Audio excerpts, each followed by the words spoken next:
there was a controversial result in the main event of the latest UFC Fight Pass Invitational event, where Ffion Davies was given the nod on a decision over Adele Fornarino. Some people are calling the result a robbery, thinking that Adele got robbed and that Ffion lucked out in getting the decision.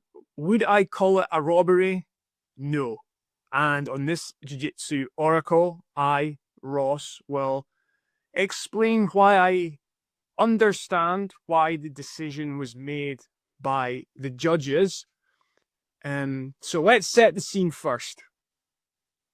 We have Ffion Davies, considered by a lot of people to be the best female no-gi grappler pound for pound in the world right now. And she was taking on Adele Fornarino, who won double gold, weight, and absolute at the last ADCC. So this was a match a lot of grappling fans wanted to see, and it's great that we got to see it.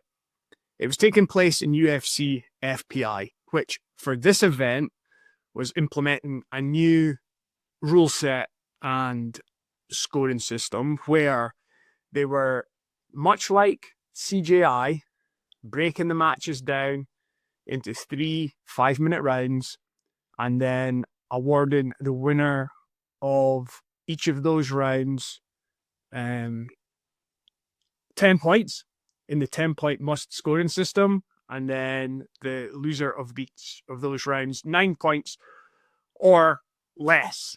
And how were they deciding who to give the nod to in each round? Well, the top criteria was the initiation of bout-ending techniques. The second criteria was the initiation of action.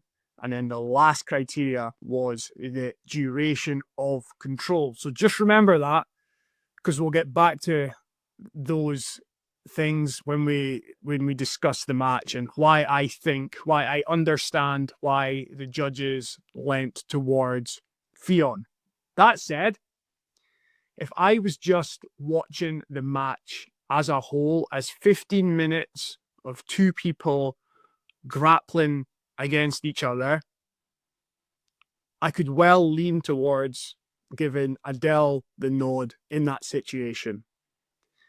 I think what this shows is that the division of a jiu-jitsu match into rounds and the usage of the 10-point must system to decide those rounds is not the perfect system for jiu-jitsu.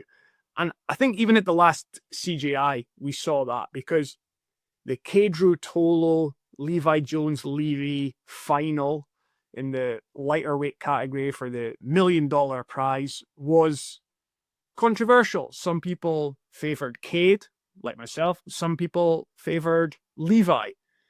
And then, so whatever scoring system you use and whatever criteria you give to the judges to award winners in each round, like, they're always going to interpret that criteria slightly differently. And I think that's what we saw in this match. So let's look at the match itself. As expected, for most of it, it came down to Ffion on top, trying to pass, utilizing her preferred passing method of the knee cut, although not exclusively, but that was primarily what she was using. And then Adele on the bottom, using a lot of her favored guard position, knee shield. And so the battle, you could say, came down to the knee cut versus the knee shield. Round one, very, very close. I think, okay, so the final result was two judges scored it 29-28 to Ffion, and one judge gave it 30-27 to Adele. And I think all those scores are valid and understandable. And I think this is what it comes down to when you watch boxing or MMA. It's like, when it's a close match, whatever score is given can well be understandable. Like, I think it's foolish for people at the end of a close match to say that should have been a split decision. Like, the closest match that's ever happened, let's say it was scored over 3 rounds, right? Every round could be razor thin in one athlete's favor, and then they win the decision unanimously 30-27 across the board. So you look at the score and you think 3 rounds to 0. That athlete must have won convincingly. And then when you watch the action, every round just came down to a razor close margin. But that's possible in MMA, in boxing, in now jiu-jitsu scoring systems. So if it happens that one athlete wins a decision by winning every round, but you thought, oh, the match was really close, because like it doesn't really matter that the whole entirety of the match was really, really close. The judges are being asked to score each round individually, and when each round individually is very, very close, then one athlete can eke out every single round. So, first round was close. We had Ffion on top. We had Adele on bottom. Now, I think in this round on bottom, for Adele, just changing positions within guard and changing grips is not the initiation of bout ending techniques, which is what the guard player is going to have to do to be given the nod. So I think the first round came down to duration of control, and I think Ffion being on top for the whole round gave her the edge in that round. So that's why I think the judges went that way for Ffion. Second round, I think Ffion made a tactical error at the start by, although she sat into a double guard pull at the start of the first round and then came up on top, it was very, very quick. Second round, there was a double guard pull again, and this time there was an exchange on the legs, and Adele clearly had the better of the exchange. She did a very, very good job at switching sides, attacking both legs, eventually securing a leg lock grip attack on, I think it was Fion's right leg, headed towards putting on the submission, the footlock. Ffion definitely had to defend it very, very hard. It was a legitimate attack. It was the initiation of a bout-ending technique. And that's all that really was the difference between the two in that round. So after the footlock attempt, Ffion got back on top, but didn't come close to passing the guard. So that's clearly like a win for Adele. I think every judge scored it that way. So 2 of the judges gave Adele one of the rounds. It must have been round 2. And one of the judge gave Adele all 3 rounds. So she got round 2. So that makes sense to me. Okay. What I will say on this is, just in splitting up the jiu-jitsu match into 3 portions, I thought the end of round 2 was getting really, really interesting. And I was sad to see the action halted, them go to a break, and then come back out for round 3. I think we were getting to the point where both athletes were getting a little bit, well, the energy was depleting, obviously, from the start of the match. They'd been working. So we were starting to get to a point where I thought like Ffion would have been able to get closer to a pass, and then Adele going for her grips would have been able to get closer towards a Choi bar, for example, all that. So I think it was a shame that like the action stopped at that point, and then both athletes went to get a period of recovery and then came back out, and then the action had to get reset. What I will say, in between round 2 and round 3, I think I'm right in saying Adele's coach gave her the advice that she was up 2 rounds at that point. And I think whether you're coaching jiu-jitsu or MMA, that you should never tell your athlete going into the last, you're definitely up. Like, you have no idea how the judges have scored it. So I don't like giving athletes advice based on that. It's like, keep it in the context of the action, etc., what they need to do to win, but I wouldn't be telling them they're up. That said, I don't think it really affected Adele's performance in the third round. She didn't come out and shut down or coast because she thought she was 2 rounds ahead, but I have seen plenty of athletes do that in the past, so I just don't think it's great advice.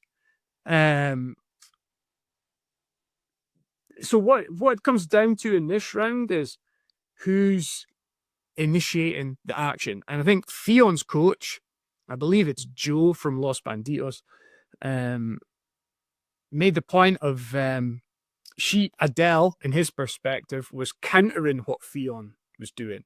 So then it comes down to going into round 3, like who's initiating the action, because that was the criteria from UFC FPI: the initiation of bout ending techniques, the initiation of action. So if Fion's pushing forward with passing and Adele's working off that to get grips to try to enter false reap or choi bar, then you can say it's Ffion that's maybe the initiator. I think this is a question that arose in the original CGI as well. It was like, who was initiating action out of Cade and Levi, for example?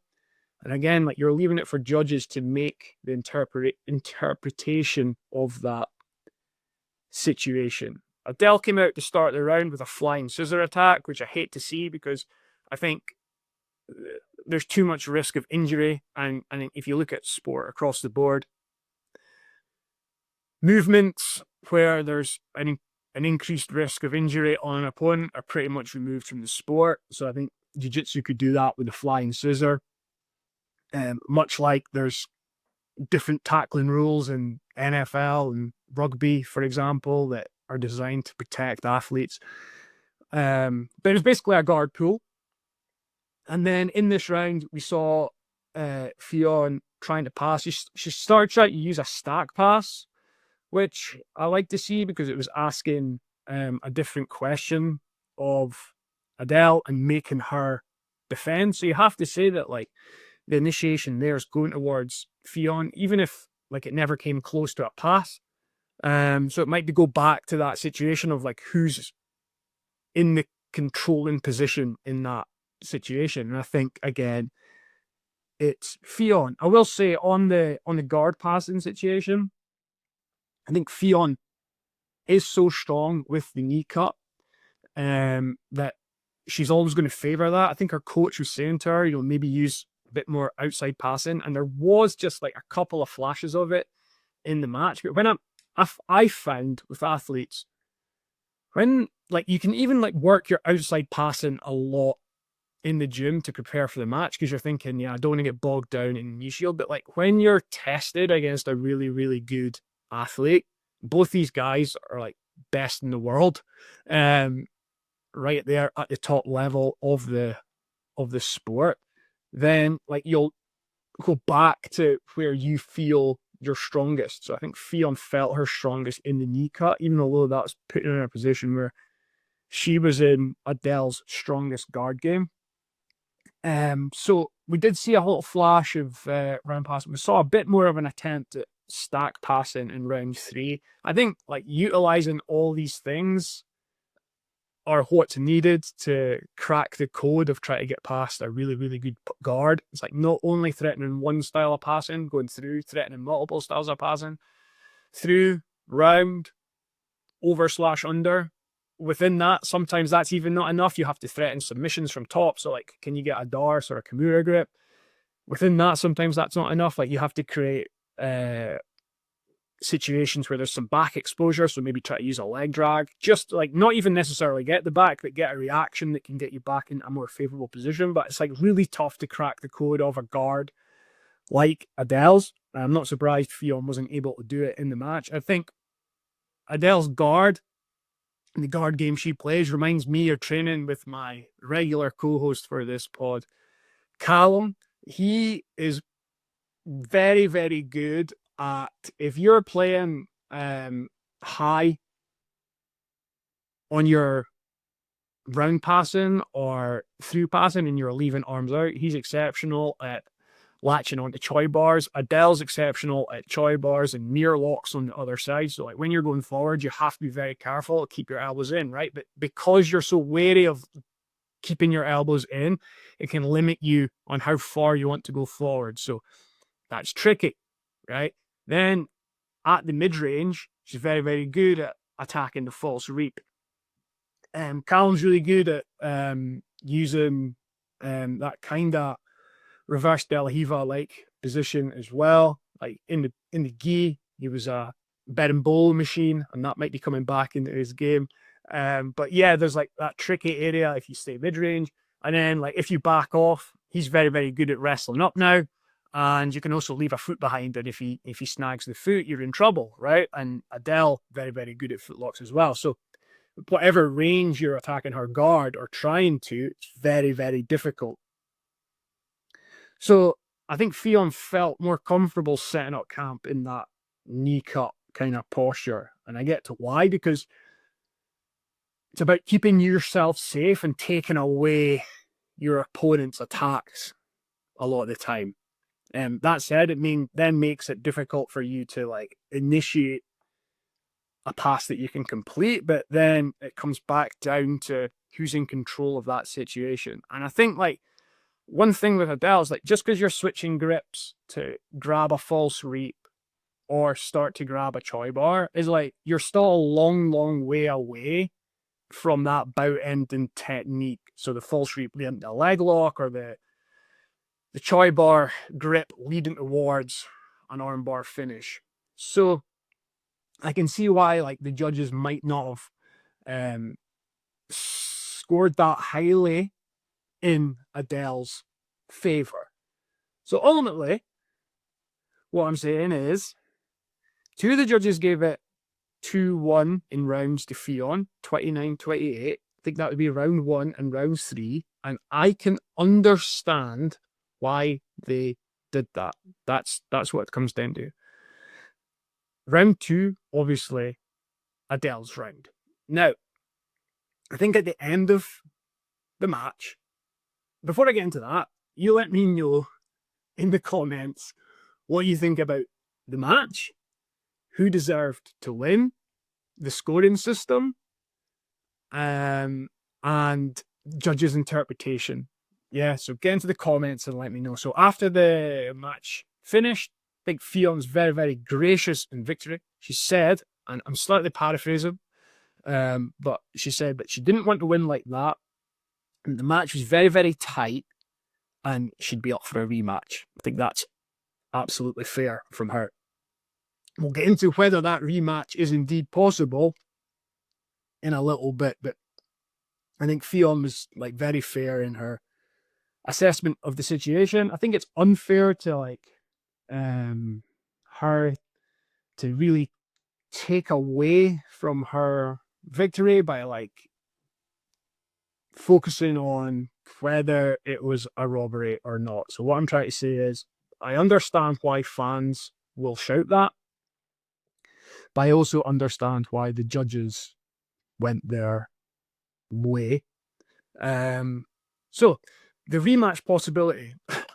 To preview this event, I had said we're going to get Adele Fornarino against Ffion Davies at UFC FPI, and whatever happens, I'd like to see a rematch at CGI 2, because Craig Jones announced that he's going to put together a 4-woman tournament for a $100,000 prize, and I thought 2 of those 4 places should go to 2 of the best female no-gi grapplers in the world, Ffion and Adele, and there should be like the rest of the division constructed around that. That said, there's question marks over whether Ffion, if she wanted to, would be in a position to enter the tournament, because there are questions being raised as to whether she's under an exclusive contract with FPI.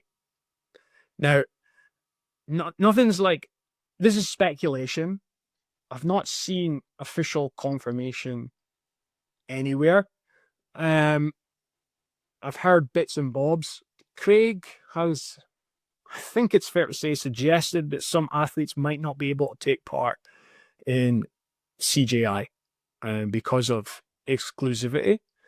With Ffion, she is definitely competing for Polaris as the captain of the European squads team in their US v Europe squads, women's squads event this summer. That said, Polaris screens on Fight Pass, so if Ffion is exclusive to Fight Pass, I can understand why she'd still be allowed to do the Polaris event. So there's a bit of uncertainty under the contract situation. I think it would be really, really handy if it was made clear as to the situation. I think in my previous line of work as a journalist, where I got paid to find stories, I might do more digging on the situation to try and find the answer. That said, the Jiu Jitsu Oracle just exists to cover the event in a way that my co-host Callum and I like to see sporting events get covered. So, but if you know, let me know. One of the other athletes on this card, William Tackett, there's suggestions he might also be under an exclusive deal now to Fight Pass. I think on Craig's most recent On Borrowed Time podcast, and again, this is just me going off memory, and I'm only suggesting this. I'm not saying it was definitely the case, but I think Craig was asked about whether the Tacketts could be involved, and he said can't talk about the Tacketts. So again, not sure if FPI are getting athletes to sign exclusive deals. Not sure if Ffion and William are in that situation. If you do know any more, please let me know in the comments. On William, fantastic win over Achilles Roca. The wasn't so much the undercard, but the non-main event matches, I'll say William looked outstanding against Achilles. Mason Fowler won very decisively. Both guys scored submissions in their victory, so that's kind of the highlights of the pre-main event matches. I think just want to note as well, Ana Carolina Vieira had a good win over Raquel Canuto. Had a couple of guillotine attacks that didn't result in submission, but if there's like a little bit of refinement there, could well have resulted in the submission. But I'd suggested before on the preview for this show that if Ana Carolina won, I'd really like to see her in the CJI 2 tournament if possible, particularly coming off the back of her victory in her division at the most recent ADCC. So perhaps we could see an event with Adele, if she's still available, Ana Carolina. Adele had mentioned after her match, she's up for matches with the likes of Helena. So I think maybe Adele, Ana Carolina, Helena, and one other. If you can think of another, let me know in the comments who you think it should be. But that's kind of the highlights of the undercard. 2 decisive submission victories for Mason Fowler and William Tackett. 1 decision victory for Ana Carolina, but yeah, she had like a couple of really good guillotine attempts in the match, even although she wasn't able to get the finish. And then we had the main event of Ffion versus Adele. Very, very close match. Can understand why the judges gave the nod to Ffion. Maybe you can't. If you can't, get into the comments, let me know.